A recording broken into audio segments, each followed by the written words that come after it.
अस्सलामु अलैकुम वरहमतुल्लाहि वबरकातुहू। उम्मीद करती हूँ कि आप तमाम लोग खैरियत से होंगे और अल्हम्दुलिल्लाह मैं भी बिल्कुल खैरियत से हूँ।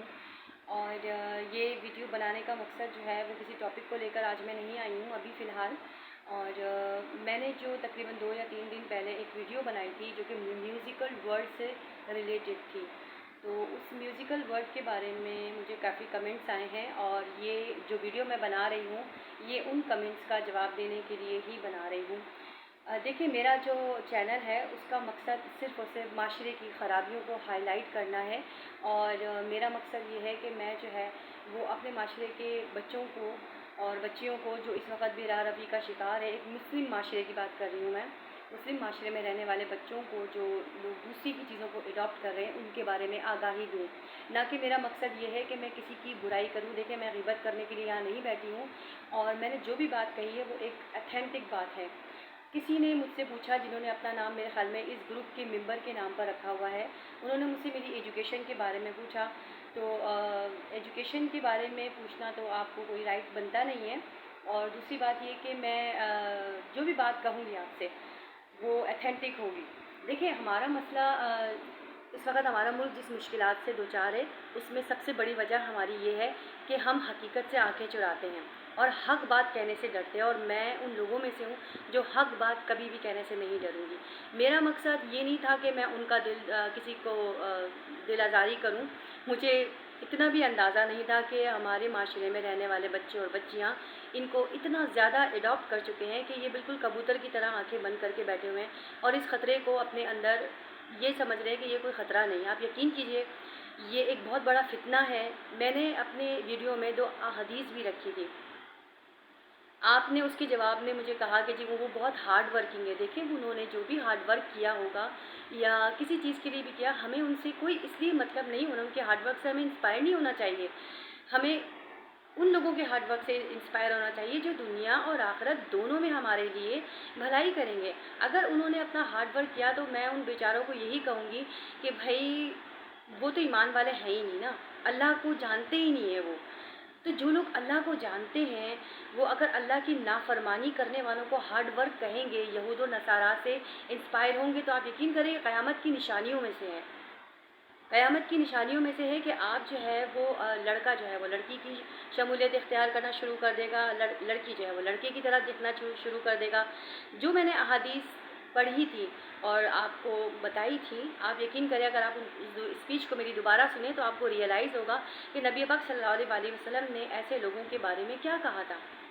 मेरा मकसद सिर्फ़ और सिर्फ आपको आगाही देना है, समझाना है, जो इल्म मुश्तक है वो आप तक पहुंचाना है। और दूसरी बात ये कि आखिर में काफ़ी आपने ऐसे अल्फाज अदा किए थे, इसलिए मैं आपकी एजुकेशन के बारे में इसलिए नहीं पूछूंगी क्योंकि आपकी जो एजुकेशन है वो आपने अपने कहे हुए अल्फाजों में अदा कर दिए हैं। देखिए, दुनिया में जो भी काम होता है ना वो अल्लाह की मर्ज़ी से होता है। एक पत्ता भी गिरता है ना तो वो सिर्फ़ अल्लाह की मर्ज़ी से गिरता है। तो ऐसा कैसे मुमकिन है कि मैं जो भी अल्फाज अदा कर रही हूँ उसमें उसकी रज़ा शामिल ना हो? बिल्कुल उसमें उसकी रज़ा शामिल है। और जहाँ तक नेक बात की है कि जी मैंने अपना मुँह ढक कर या फिर अपना सर ढक कर जो है ना कोई अल्लाह के करीब नहीं हो जाता। देखिए, पर्दा जो है ना, पर्दे का मतलब ये नहीं कि आपने खाली मुँह ढक लिया और अपनी जो है ना वो सर ढक लिया और आपने पर्दा कर लिया। पर्दे का मतलब है कि आपने कुरान की एक आयत को थाम लिया है। देखिए, इसकी मिसाल मैं आपको ऐसे देती हूँ कि जैसे एक माँ होती है जिसके 4 से 5 बच्चे हैं, लेकिन उनमें से कोई एक बच्चा ऐसा होता है जो उसके काफ़ी करीब होता है क्योंकि वो उसके शायद उसके रूल्स को फॉलो करता है, उसके कहने को सुनता है और नॉर्मली मतलब है कि उसका फर्मा बरदार होता है। तो माँ सबसे कहती है कि हाँ भाई ये बच्चा मेरा करीब है, लेकिन अगर वो ना भी कहे ना तब भी दिखता है कि हाँ ये बच्चा मेरे करीब है।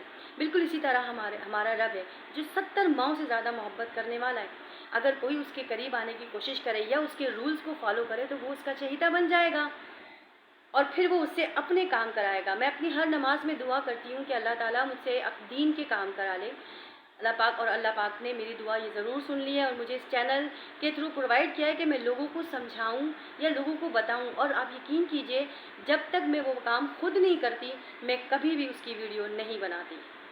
तो प्लीज़ आप इस चीज़ को समझने की कोशिश करें और अल्लाह हिदायत दे आपको भी और मुझे भी, और मेरी बात को समझने की कोशिश कीजिए क्योंकि मेरा काम सिर्फ़ और सिर्फ आपको, वो एक है ना कि एक जम्मे गफ़ीर जहन्नुम की तरफ दौड़ रहा है, لوگوں کو، دوسرے لوگوں کو فالو کر کے، دوسرے مذاہب کو فالو کر کے. تو پلیز وہ جو کر رہے ہیں انہیں کرنے دیں، آپ ان کو فالو نہ کریں. میں ان کے بارے میں برا بھلا کہنے والی کون ہوتی ہوں؟ کہ کام اللہ کے اور وہی کرواتا ہے. اچھا، دوسرا کمنٹ مجھے آیا تھا کہ آپ کہہ تو صحیح رہی ہیں لیکن یہ ان کی غلطی نہیں ہے، وہ کافی ہارڈ ورکنگ ہے. دیکھیں میں پھر دوبارہ اگین کہوں گی کہ ہارڈ ورکنگ سے ہمارا کوئی تعلق نہیں ہے. ہمیں اپنے ہارڈ ورکنگ کو دینا ہے. مطلب آپ نے پیپر دیا ہے تو آپ نے اپنے پیپر کا جواب دینا ہے نا، کہ دوسرے کے پیپر کا جواب دینا ہے کہ نہیں اس نے تو بڑی ہارڈ ورکنگ کی تھی اور وہ بہت اچھا کیا تھا. آپ اپنے ہارڈ ورک کو دیکھیں کہ آپ دین میں اور دنیا میں کتنا ہارڈ ورک کریں، اپنے ملک کا نام روشن کریں. ایسا کام کریں کہ یہ کورین، یہ جیپنیز نیچے آ جائیں، کیونکہ مسلمان سب سے اونچے ہیں. الحمدللہ مسلمان سب سے اونچے ہیں. کیوں؟ کیونکہ یہ جانتے ہیں، اللہ کو پہچانتے ہیں. اللہ تعالیٰ نے ہمیں امت مسلمہ بنایا ہے اور ہماری کوشش یہ ہے کہ ہم امت مسلمہ بنیں. اور امت مسلمہ کا یہ کام نہیں ہے کہ وہ یہود و نصارہ کو فالو کریں. صرف میرا یہ کہنے کا مقصد ہے. میں ان کو کیوں برا بھلا کہوں گی؟ مجھے کیا ضرورت پڑی ہے ایک بے ضرر لوگوں کو برا بھلا کہنے کی؟ وہ خود ایک میں کہہ سکتی ہوں کہ جہالت کے اندھیرے میں گرفتار ہیں. اور ایک بات اور کہنا چاہوں گی کہ اگر جو لوگ سمجھتے ہیں کہ آپ کی جو تعلیم ہے وہ ڈگری سے پتہ لگے گی، جب دنیا میں P H D, M B A اور بہت اچھی ڈگری آپ حاصل کر لیں تو آپ کو لگے گا کہ آپ پڑھے لکھے. ایسا ہرگز نہیں. میرے نبی پاک صلی اللہ علیہ وسلم پڑھے لکھے نہیں تھے اور ان کا اخلاق دنیا میں بلند ترین ہے، بلند ترین اخلاق ہے. ان سے زیادہ پڑھا لکھا کون ہوگا؟ تو قرآن کو سمجھ کے پڑھنے والا اس وقت سب سے بڑا پڑھا لکھا ہے. کیوں؟ کیونکہ اس کے اندر اخلاق بھی ہے اور اس کے اندر وہ تمام چیزیں موجود ہیں جو دوسرے انسان کو بھی خوش کرے اور اللہ کو بھی. اگر آپ کو میری بات سمجھ میں آئی ہو تو پلیز ویڈیو کو لائک اور شیئر ضرور کیجیے گا. اور انشاءاللہ اگر مجھے ایسے ہی کمنٹس آئے تو میں آپ کو ضرور ڈیفائن کروں گی اور ضرور آپ کو بتاؤں گی. میں آپ کو شٹ اپ نہیں کہوں گی، میں آپ کو سمجھانے کی کوشش کروں گی کہ آپ جو ہے وہ جو بھی کام کر رہے ہیں ٹھیک ہے، ہو سکتا ہے آپ کے نزدیک بہت اچھا ہو، لیکن کسی کی اتنی طرفداری کرنا یہ کوئی انصاف کی بات نہیں، اور خاص طور پہ یہود و نصارہ کی، ایک مسلم انسان کے لیے. جزاک اللہ خیر.